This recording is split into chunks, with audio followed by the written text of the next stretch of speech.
Representing context has always been a challenging problem, and it remains one today. Many architectures have been proposed, each making a different trade-off between memory, parallelism, long-range access, and information fidelity. Here we look at the 5 core approaches here in this slide. We call it RNN, or recurrent neural network, such as and its variant like LSTM and GRU. So this either RNN and their variant LSTM and GRU process tokens one at a time and then carry a hidden state forward. So you can think of the hidden state as a continuously updated memory or summary, that is everything seen so far by the model. So they run basically continuously updating a one memory. So it's like a hidden state 1, 2, 3, and it has been generating those memory.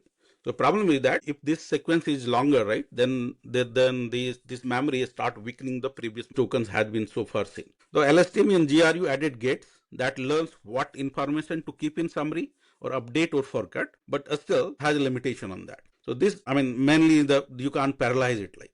But this makes recurrent models streaming friendly and memory efficient because they're running the fixed size memory across the sequence. So it's a memory efficient, but processing is sequential, right? And long histories must be compressed into fixed size set. So as long as sequence started increasing, those compressions managing the fixed size, so there is chance that the representation of the previous or long before, like step 1, step 2, those initial tokens, their representation start diminishing, and so eventually maybe not very good context representation. Second approach has been that tried. It is called CNN, or more specifically called TCN. CNN is convolutional neural network and TCN is a temporal convolutional network. What they're trying to build is they build context through local windows and then filter combine nearby tokens. So it's like there are some tokens and then you put a filter to see their equivalent representation, and similarly each you put it the stack of these layers. So eventually you get a sequence. So the filter combines nearby tokens and deeper layer gradually expand to the receptive fields. This allows position within a layer to process in parallel. However, distant information must travel through the several layers before it can influence the current token. Problem is that again, initially you can go parallel, but how long you can go? It's like if you put a number of layers stack, then it's like building the long sequence is difficult.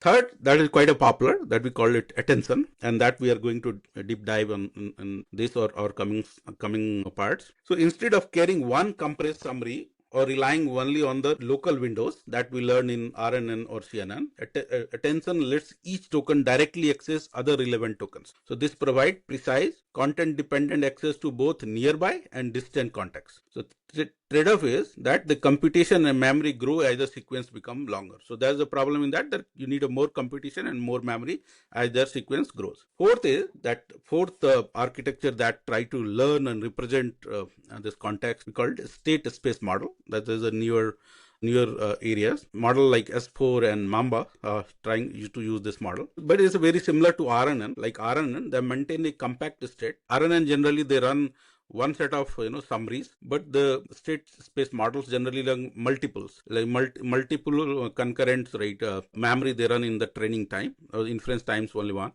Then they decide that which features need to be part in that, so they control that, right? So that therefore we call it, they use a structured state transition and models such as Mamba and they're adding selectivity, allowing the update to depend on the current input. So this makes them efficient for long sequences, although the previous history is still compressed into fixed size state. And then last fifth that I'm going to cover is something called GNN, or graph neural network, that represent context through the relationship rather than only sequence position. So each node gathers information from the connected neighbors, and this makes GNN useful when the structure is explicit, such as knowledge graph or syntax tree or document graph or code DSTs. So these architecture represent context in 5 different forms that we learn: running it in state, local receptive fields, direct attention, structure state, or graph neighborhood. That we learn it. There are few more.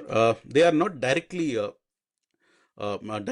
model architectures. The one is that we call hybrid one. That is a newer, if you see the newer model, they use something called hybrid one, that few layer of one set of architecture, like few layer is attention and few layer is some sort of status SS4, or few layer of graph GNN and few layer of so there is a combination like SSM plus attention or GNN plus attention or SSM plus memory. So that is a hybrid meta architecture. Then there are few things they directly not doing representing the context. context, but they are helping it, right? We call it some sort of complementary mechanism. For examples like positional encoding, where this token is in that sequence. So the positional encoding or external memory or latent context or RAG or learning objects, all these are basically some sort of complementary mechanism, right? So these are complementary mechanisms that are basically helping them to bring some sort of a better way to represent the contextual patterns. So the key distinction is architecture defines how context is represented, but the complementary mechanism define what context is available,